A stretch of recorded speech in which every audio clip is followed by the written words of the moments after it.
I think that sometimes you just got to rely on your guts.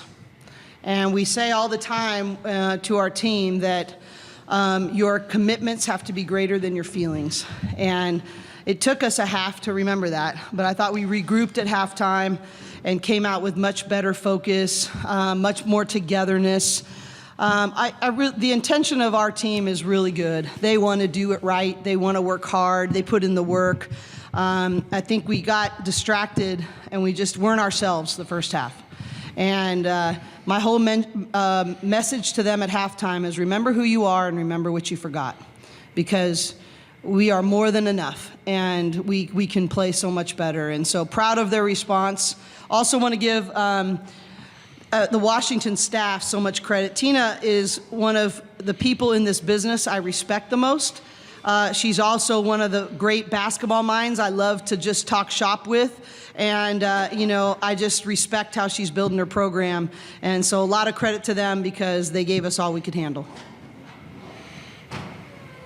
Coach, can you talk about the defensive pressure you put on Washington in the second half?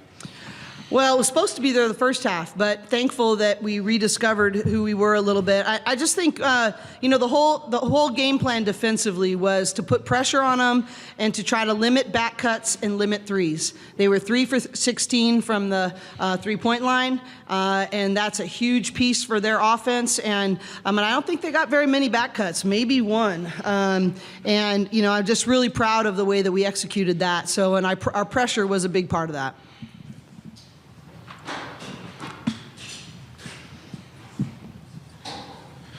It felt like the third quarter was where you guys obviously sort of found your rhythm. Charisma, a huge part of that. I think you had 8 straight points to kind of help extend the lead. You drew a charge. You had an and one that kind of brought Pauly to its feet. What can you say about sort of that stretch and helping the team sort of get out of some of the slumps? Yeah, I think Coach Corey and the rest of the coaching staff were really just encouraging us guards to keep driving to the basket, and I think that's just what I was trying to do. And I don't know, once one goes in, then I'm like, okay, let me try again. So I think I was just trying to be aggressive, and that's something that Coach T especially has been really emphasizing to us guards, to just be aggressive to the basket and under control. So that's what I was doing.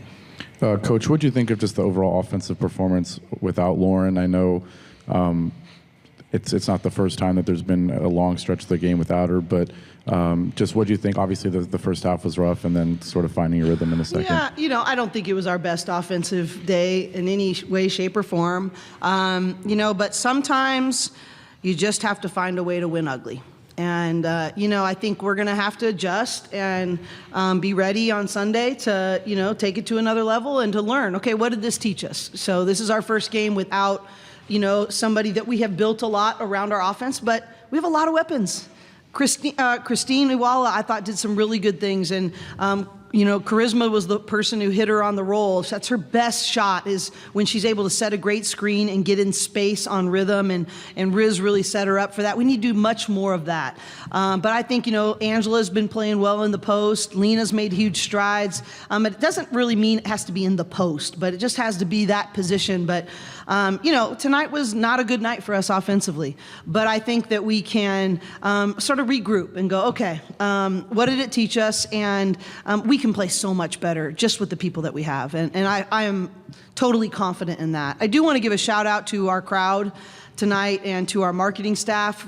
Friday nights in LA are hard, and almost 4,000 people here tonight. And, that takes a lot of work. And I thought we really needed that. We needed that energy. We needed to be able to draw from that. So I really want to say thank you to the people coming out and for the marketing staff that really made that happen. Really important. But we got a lot to work on. But I'm happy to win ugly.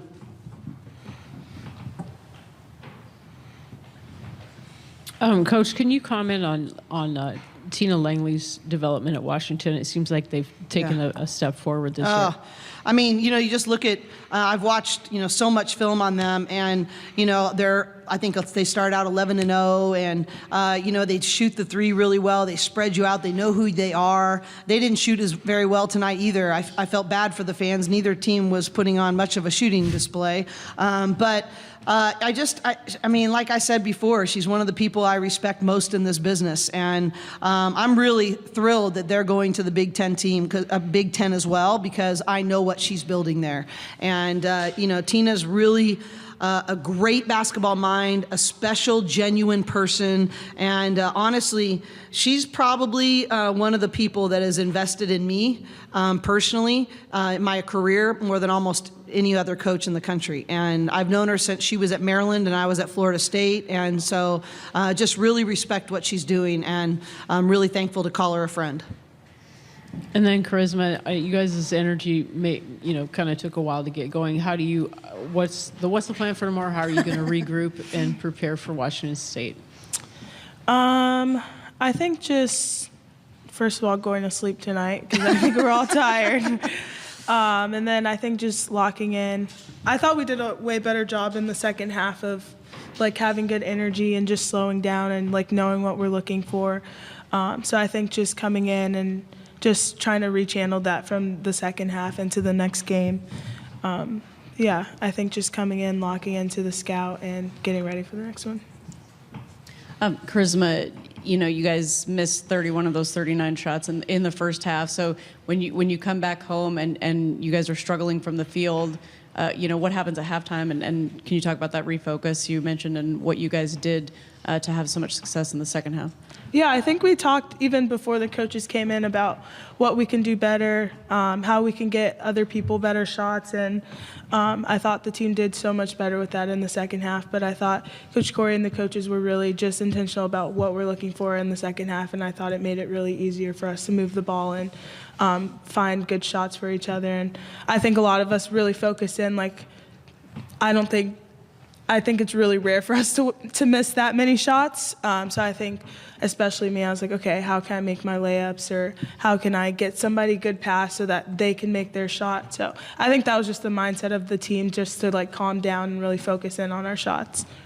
And can you talk about those? You had a pair of those and one plays there in the fourth quarter. Excuse me. That those kind of tough plays that you had, and how that helped your team. Yeah, I think I was just trying to attack the basket.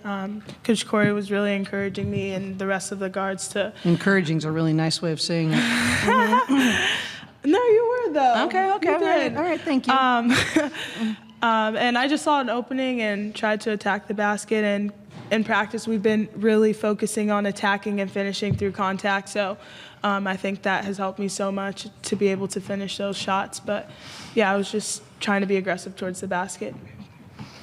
And I thought our offensive rebounding was a big part of that too. That one play where we, made the three off of an offensive rebound, and then had the foul, which ended up turning into a 5-point play. I really I loved, the resiliency that Christine Wallace showed, Lena Zontag, Angela. I really have been challenging Ange on her rebounding. And, so for her to have 10 rebounds in the first half and to really carry us from rebounding and end up with 13 rebounds, that's a big step in the right direction, and we need that from her. And so just was proud of some of the responses that way, those things that we need our guards to lead us. But if you don't have all those out-of-area rebounds and those hustle plays and those people that are willing to be those kind of connectors, those glue players by doing all that dirty work, you don't survive games like this. And so big credit to, I thought Amanda Muse came in and did some good things, and she's just been steadily getting better. And I just keep telling her, you never know when your number's going to be needed and when you're going to be called. And this team has stayed very selfless in that way, and I really appreciate that, and we needed every bit of it. Just one more. You talked about the rebounding just now. I think maybe the lazy viewer might assume that the big rebounding numbers throughout the year have been because of Lauren primarily. With her not there tonight, still having that huge margin, what about this team? It's not like she's the only tall player on the team, but what about this team allows you guys to out-rebound your opponents by double digits almost every single game? Well, and honestly, Lauren does deserve a lot of credit for that. And honestly, I think everybody else had been sort of underachieving in that way. But that was the cool thing about tonight, is that we knew everybody had to step up in that way. And we've been, especially on the offensive rebounds, I've been teasing our guards that all of a sudden they've decided to have 3 safeties. The first half we decided to have no safeties, but we're going to work to have a balance there. You weren't teasing us. But no, I mean, we really need to use our versatility, our length in different ways, our hustle plays. But I think everybody knew that it had to be by committee. And we have plenty of great rebounders. Lena's a great rebounder. Gabs is a great rebounder. You know, the list goes on. And I just think we all have to step up, and we're a team. And we are a talented team with a lot of different people, and we have to rely on that. Anybody else? Oh, my mom's the mayor. She always likes the game. So, but honestly, you guys, thank you. I know I've been challenging people to show up and continue to tell our stories, and I hope people showed up for the USC as well. But just thank you guys, and please keep it up. Let's grow the buzz. And, you know, here we got at the end of the year, we could have both USC and us hosting in the NCAA tournament. We have all these opportunities, and we need that buzz to continue to grow, and we need you guys' help to continue to do it. So thank you guys very much, and we appreciate you. Thank you.